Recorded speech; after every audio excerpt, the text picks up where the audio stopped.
Hey guys, it's me, Jack here, and welcome back to another LEGO Star Wars 2015 Winter Line set review.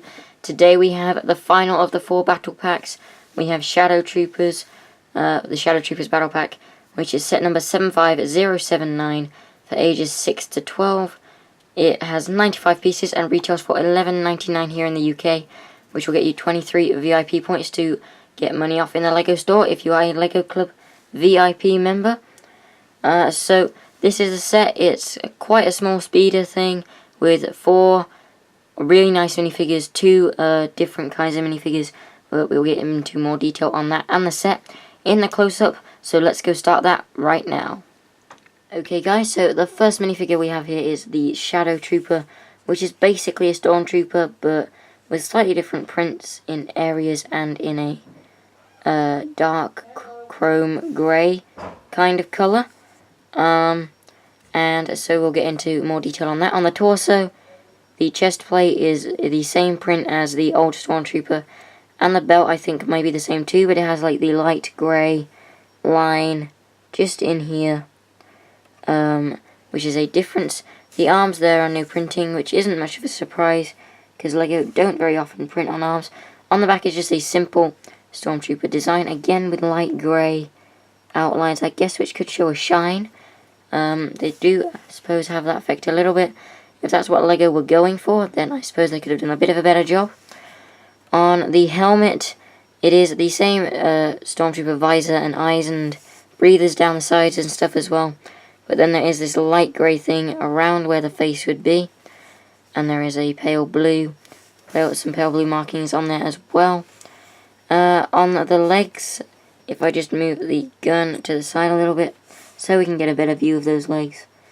It is a different print, quite a lot of detail. The knee pads, obviously on Stormtroopers the knee pads are different, so they've kept that feature for this figure, and the knee pads are different, and it's a very nice print with the knee pads and some lines going up the thighs off that. And then it just broke the stand, that's good.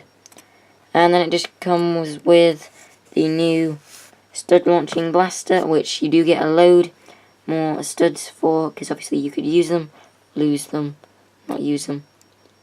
And I'm pretty sure we all know how this works, so I'm not going to demonstrate it. So yeah, that is it for this minifigure, guys. Let's go move on to the next one. Okay guys, so the next minifigure we have is the only other minifigure. We have 4 minifigures, 2 different types, and this is the other type. And it's kind of an inverted Imperial Guard. So on the normal Imperial Guards, the stud underneath the hat is black, and on this one it's red, and the suit is red, and on this one it's black.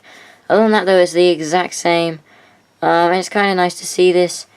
And when I went to Comic-Con, I did see one of these walking around with Darth Vader, so I don't know if they actually feature in Star Wars somewhere other than the wider universe. But yeah, and the staff is quite long, and it doesn't completely fit in the picture that I have it on, which is its weapon there, the staff, and the bottom half is all grey with a grey handle and then a red lightsaber thing coming out the top. And then the only printing this figure has is on the torso, and it's just creases in the clothing. Legs are blank, arms are blank, and if I lift up the cape, you'll see that the back of the torso is also blank. And then underneath the hat is just a plain red head, with no facial printing or anything on that. And yeah, so that is basically it for this minifigure, guys. Let's go and move on to the set. Okay then guys, so this is the actual set, which is a very small, but very nice in my opinion, speeder thing. And it looks best if you like flying it around with these front, I don't even know, front wing kind of things, I suppose, at this angle. But if you're going to set it down, then they need to be at a slightly wider angle. That's where they need to be if you want to get this thing flat on the ground to land it. So I suppose it doesn't look that bad, but that is just a little thing about the set. Other than that, very nice, and as I said, very small, not very many pieces used in this. And the design at the front of this speeder is something that we like to see. If you are a Halo fan, this is the best way to make a ghost. I think it's a ghost. I haven't played Halo in a very long time. Pretty sure it's a ghost. But yeah, using this technique, where you use this piece, and then you stick another one on a bracket piece, so it forms an exact, perfect curve. So the wings at the back are movable. You can move them up to there, down to where they're supposed to be, and you can move them down one more, but that looks very strange. And it does also have weapon holders, so if I just grab a gun, it can go in there. If you just... Okay, that's kind of difficult actually. Okay, but it does go in there. But obviously it's just going to be firing up, which is not great. But that is, I assume, what they are for.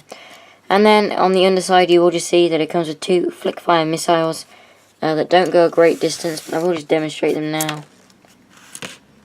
So this one literally just fell out. But yes, so I feel that there is the room under there for LEGO to have attached their spring-loaded launchers, and if you have spare spring launchers and the missiles, then you could mod it and attach them yourself.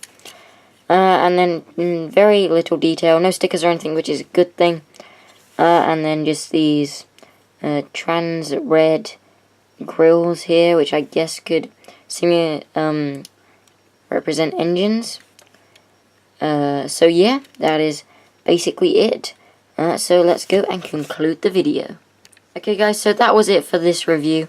Another very nice set for the winter line. It's also good to see LEGO like building sets from the wider universe of Star Wars. Because this set isn't in any of the movies or the TV shows or anything. And I think the only place where the Trooper made an appearance was in the Force Awakens video game, I'm pretty sure. It may have made an appearance in some kind of comic book or normal book elsewhere, but I don't know. So yeah, that is it for this review. A very nice set and a good price for the battle packs. I wish they would go back to $9.99, but they're not going to do that. And as I said in the close-up of the Shadow Trooper, there are extra studs for the gun. Here is a load of them. Yeah, so they're all the extra studs. And yes, so that is it for this video, guys. Thank you very much for watching. I hope you did enjoy it. I enjoyed making this, and we are moving to the end of the reviews now. So we'll get back into a more normal schedule after that, which will be posted on my Twitter. The link to that will be in the description, and you can go and find the schedule there sometime this weekend. So yeah, thanks for watching, guys. Don't forget to rate, comment, and subscribe to my channel for more content in the future, and I'll see you in the next video. Goodbye.